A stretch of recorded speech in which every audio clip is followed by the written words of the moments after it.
Hola, mi chiamo Mattias. Benvenuto al rafting sulla Dora Baltia.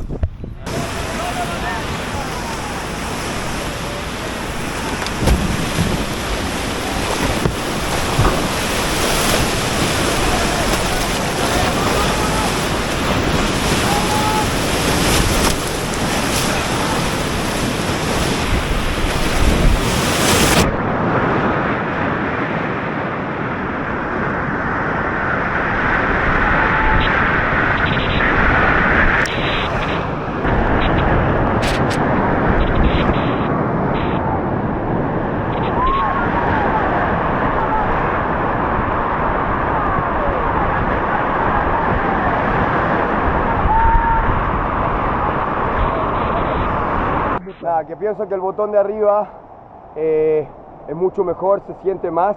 El de la GoPro a veces no es difícil encontrarlo, especialmente con la manifretta, con las manos heladas.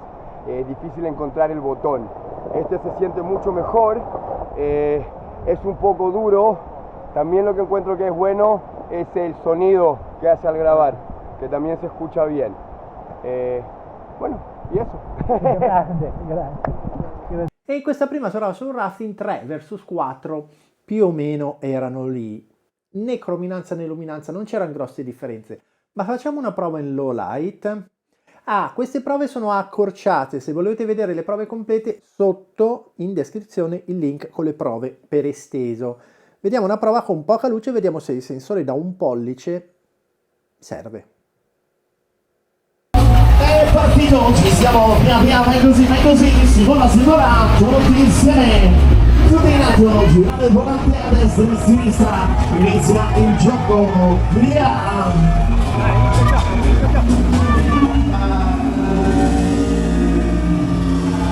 E in modalità non cine non c'erano queste grosse differenze, ma un'altra action cam ha il sensore da 1 pollice da tanto tempo e l'immagine sembra leggermente più chiara, migliore.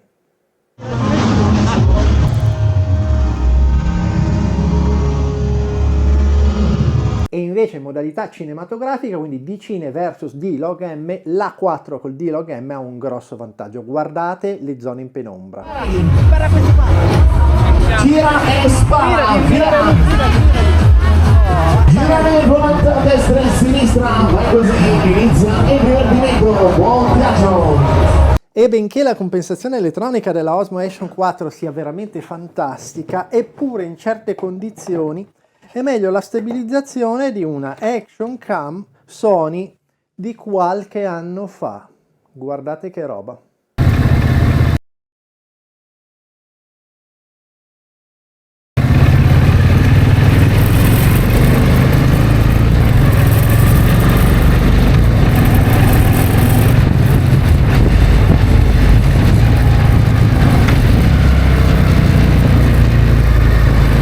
E questo è l'ambito in cui la stabilizzazione ottica, cioè sulla lente, sarà sempre superiore alla stabilizzazione elettronica. Ma non vi confondete, perché la DJI Osmo Action 4 ha una stabilizzazione eccezionale e in quasi tutte le condizioni, anche in moto, va benissimo. Guardate questa prova e notate, se avete buon orecchio, noterete una qualità incredibile della Action 4.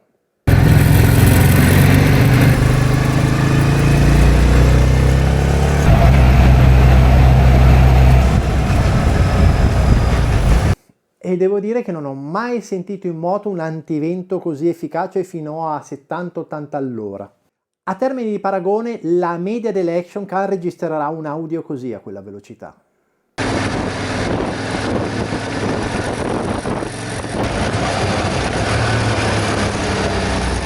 Abbiamo già detto di problemi, qualcuno ce l'è, in modalità non cine, Action 3 più che 4 soffre di flickering.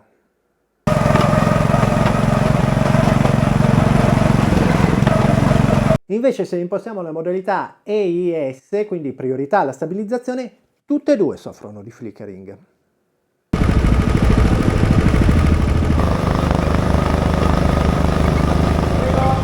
Utilizzata non in modalità cine, forse Insta è più pulita come immagine e poi non soffre di sfarfallio.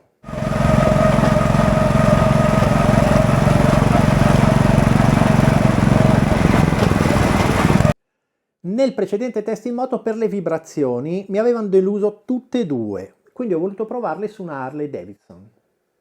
E volendo verificare che compensino bene le vibrazioni della moto, ho pensato a una moto che vibra bene, per cui ringrazio il Giampa.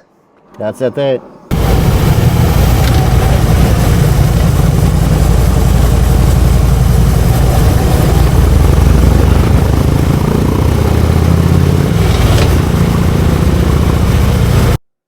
E la Sony, che prima era andata così bene, qua, modalità normale, guardate che cielo che fa.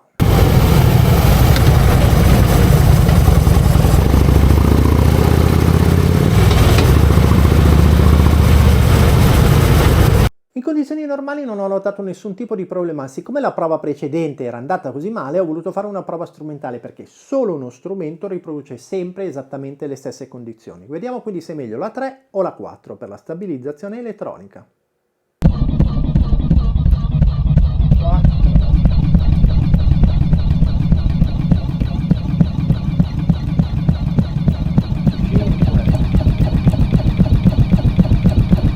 Tutte e due ottime, proviamo la Sony adesso.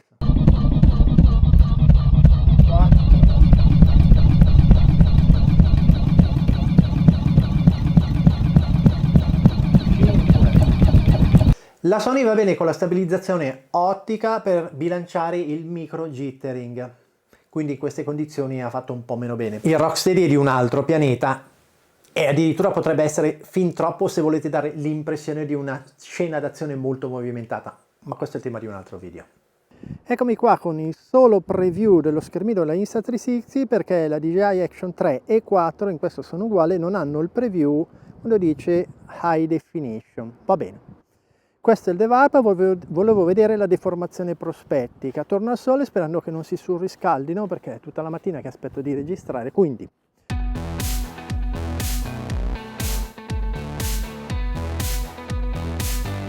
col D-Warp, non so come si dice, sono valide tutte e due.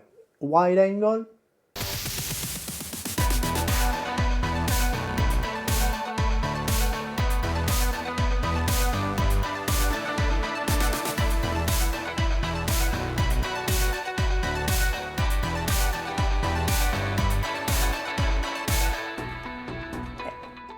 si nota di più, vediamo se è meglio o peggio di Insta360.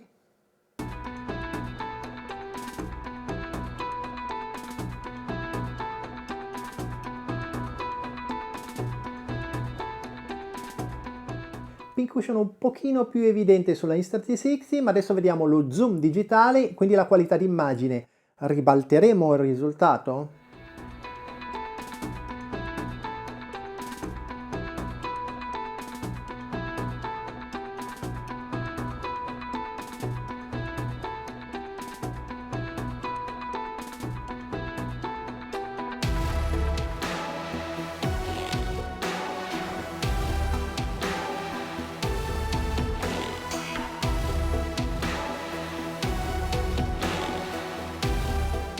Sì, la Insta360 dimostra ancora una volta che il suo sensore, forse la lente Leica, ha un'immagine leggermente più pulita e le DJI, che sia la 3 che sia la 4, surriscaldano subito.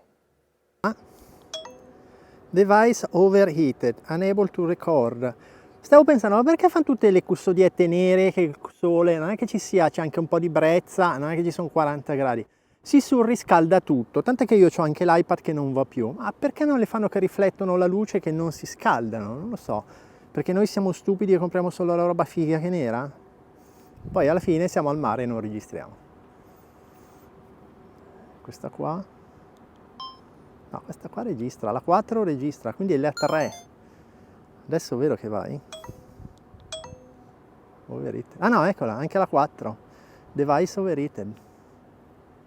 L'originale Action 1 è sempre stata quella che aveva un audio di un livello troppo superiore. Vediamo se la 3 e la 4 mantengono questo ottimo audio o addirittura lo migliorano. E per fare la prova li ho messa a confronto con la GoPro con il Media Mode. Questa ha addirittura la spugnetta antivento. A 3 metri iniziamo a avere un po' di sole in faccia, DJI Action 1. A 3 metri resa audio DJI Action 3, a 3 metri resa audio DJI Action 4. A 3 metri la GoPro 9 con Media Mode rende così. A 5 metri con un pochino di vento la DJI Action 1 rende così, metto in mezzo. La DJI Action 3 a 5 metri un pochino di vento rende così. La DJI Action 4 un pochino di vento a 5 metri rende così. GoPro 9 con Media Mode dovrebbe soffrire meno il vento a 5 metri. Andiamo a 10. E anche in un semplice video ricordo di una vacanza, un timelapse al tramonto aggiunge tanto di bellezza. E adesso voglio capire se il sensore da 1 pollice sulla 4 anche nei timelapse dà un vantaggio evidente.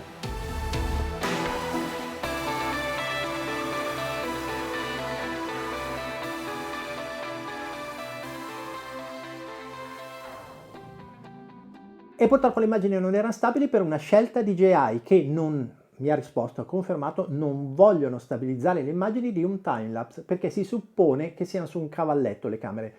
Solo che se c'è vento. E un'altra cosa che mi piacerebbe vedere è lo zebra direttamente nello schermino. In questo schermino non si vede, ma dalla sua app DJI Mimo si nota come le nuvole qua hanno lo zebra, no? Queste striscette. Scusate se dico cose ovvie, ma è giusto perché magari qualcuno non le sa. E qua ti fanno vedere che le nuvole sono un po' bruciate. Allora io cosa faccio? Posso impostare una sensibilità un pelino sotto lo 0 e lo faccio più o meno con tutte le action cam, fra meno 0,5 e meno 1, in modo che mi bruci solo quella parte di nuvole che non dà fastidio che siano bruciate. Avete notato che nella O della scritta Action in realtà c'è un buco e un piccolo sensore? Quello è il sensore della temperatura a colore che c'è in tutte e due ed è una figata pazzesca. Io prendo il mio Lastolite, lo metto davanti alla camera in modo che abbia un bianco neutro, vado nella sezione bilanciamento e leggo una temperatura a colore, ok? 6400, a seconda di come lo inclino, ovviamente che prende radiazione luminosa dal basso o dall'alto, la temperatura a colore varia. E siamo giunti alla fine di questa prova e possiamo dire che fra Action 3 e Action 4 non ci sono grosse differenze, a parte di notte e in modalità di log-M, in modalità cine Action 4 è veramente superiore, anche se devo dire come qualità assoluta d'immagine la Insta360 con la lente Leica è ancora un pelino superiore. Per tutte le altre cose la 3 e la 4 sono veramente il top, un po' di sfarsallio, un audio veramente buono, un'ottima stabilizzazione tranne che su alcune moto per il micro jittering, quindi vibrazioni ad alta frequenza, per cui sarebbe meglio comprare una vecchia Sony X3000 solo per quel tipo di vibrazioni. Se avete altre domande, dubbi o commenti, anche se il sistema di YouTube di messaggistica fa schifo, cerco di rispondere a tutti, ogni tanto per i messaggi. Se questo video vi è stato utile, cliccate sul like del video perché YouTube usa quel metodo per proporlo ad altre persone, se vede tanti like. E fra un po' uscirà una Action, la GoPro 12, con un sensore grosso la metà, come scelta progettuale, perché non surriscalda. Avranno ragione? Se la notte si vede altrettanto bene, hanno avuto ragione. Ci vediamo fra poco nel prossimo video in cui proveremo la GoPro 12.